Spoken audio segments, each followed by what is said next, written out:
Oh, no question about that. No question about that. Yeah. So, how's that gone so far with the revenue share, and you guys been able to distribute some money? I assume. Yeah, you know what? We've been really pleased that it's gone really smoothly in terms of the operationalizing of making that distribution. I mean, for many of our athletes, we made a first payment on July 1st, and no issues. It went relatively smoothly. I think it's already been reported working through Venmo, and so they were a really good partner, and a lot of legwork and things like that to get it uploaded, but went as smoothly as it could. Has it been difficult to navigate just in terms of how the NCAA has operated and that the collectives are going to be gone and now they're back, and like just managing that and then talking to Brad and getting all that handled?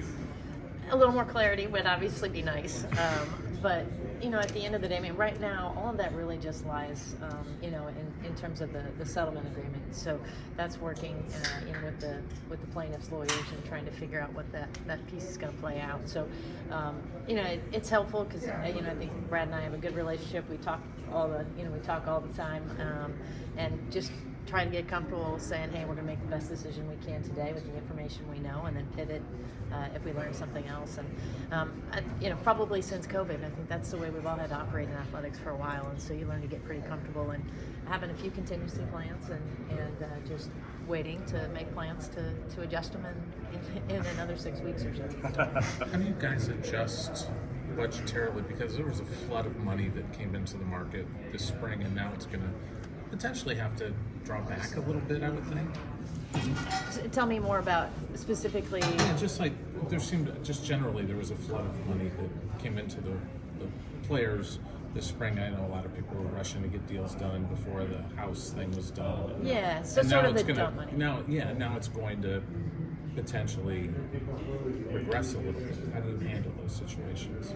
Yeah, well, I'm not sure if we know exactly if it's going to regress or not. I think it goes to driving revenue has always been a priority. And at this level of college athletics, and it's going to continue to be so.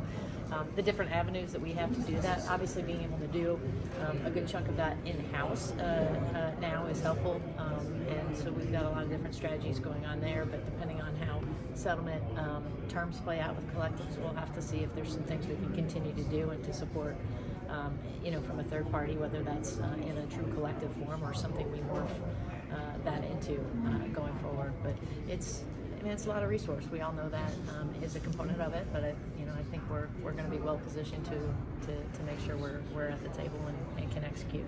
Will every athlete receive revenue sharing money on campus, or is it exclusive to a couple of sports or a handful of sports? It's every athlete on our campus will not receive revenue sharing. So we've made decisions based on the first year, so we really looked at this as a snapshot of time with the ability again to pivot as we needed to, and so certainly focused on our revenue sports. Doesn't mean we may not have a sprinkling of others. We have some scholarship pieces that'll be a part of that as well. So but we'll have to see how it all plays out and how we need to adjust to the market, to what our peers are doing, et cetera, as we go forward. How many sports will be receiving revenue share? Well, it's sort of a moving target, so we're not, at the end of the year, we'll have to see. Clearly, we're focused on men's and women's basketball and, football and wrestling is a priority for us as well. But there'll be a smattering of other individuals, I think, along the way that we'll see. You all announced the risers for men's and women's basketball. How did that idea kind of materialize and take shape? Yeah, well, I mean, as we've been exploring the renovations to Carver Hawkeye Arena, moving the students closer has certainly been a piece of that. You'd love to start that tomorrow. I haven't executed for this season, but we just can't move quite that fast on that major project.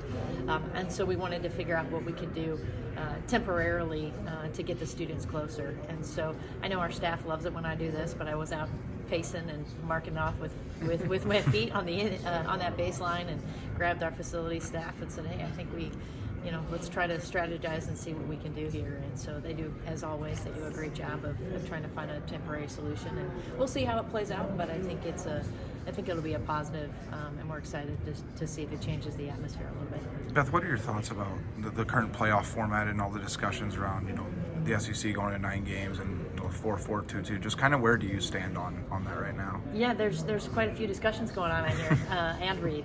I think for us, and as we think about what's best for the Big Ten and what's best for Iowa, first and foremost, I think it's important that we all have access to get in the championship, and we want to make sure the regular season means something. And so, as I think you've heard echoed a handful of times, making sure that in the selection process there's something that makes sense. We think that's harder to do with a lot of at-large bids at the moment. We don't have even scheduling.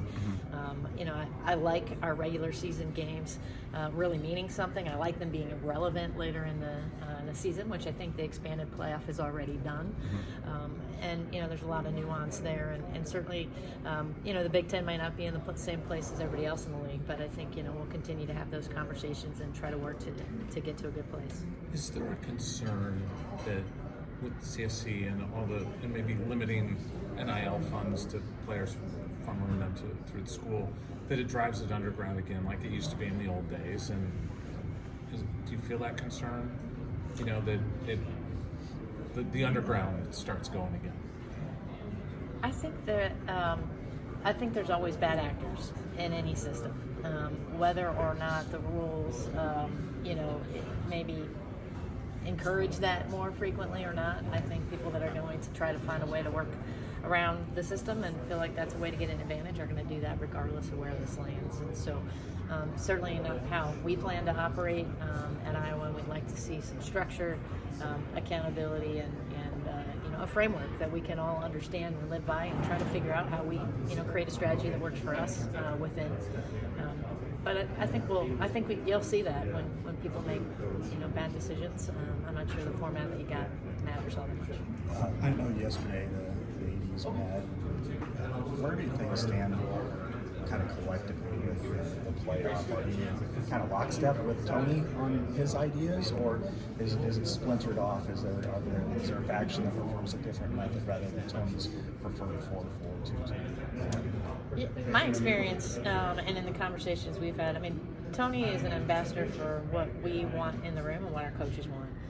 So he takes into account everybody's opinion. It's not that he obviously doesn't bring us strategy and suggestion, but he puts forward what we have asked him, or our presidents or our coaches have asked him to do. And so I haven't seen any of that. To be honest, I don't know how much detailed discussion we're having at the moment. It's really a matter of, let's see what these other format ideas might look like. We'll talk about them when they're presented. When they give some detail about what the selection committee, what the criteria might look like in a revamped thing, we'll consider that, and so we'll adjust as we kind of go. I know previously you have been in the feasibility kind of portion with Carver renovations. Have you made progress with that, or where are you going with that?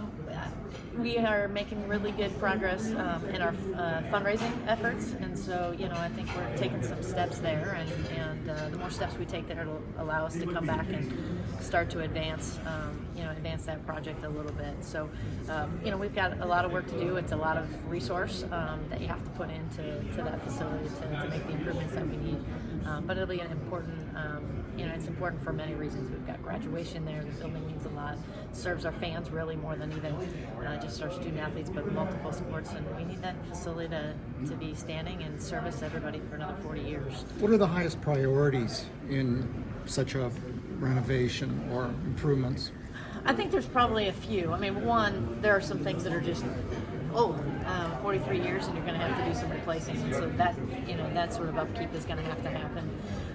And so you got that component first, but some other things are just how we best service our fans, and so anything from restrooms to how do we figure out to navigate the congestions that are in the concourses. We need to replace the entire bowl. How do we get the students closer?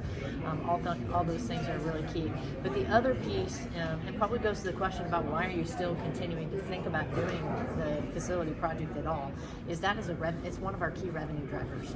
And right now we just don't have enough opportunity in there to drive revenue through premium seating and through the way that many fans want to enjoy games these days, and so that'll be a big piece of the renovation. Do you think that if you get such a renovation done, that the arena would be more marketable for concerts, etc.?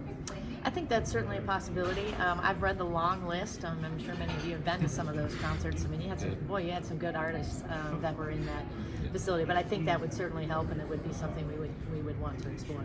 Have you seen an uptick in men's basketball ticket sales or requests for season tickets for next year? We had a lot of deposits for men's basketball that came out right away, and we're obviously on a sale now in season tickets and above year over year where we were before. So we see some really positive momentum.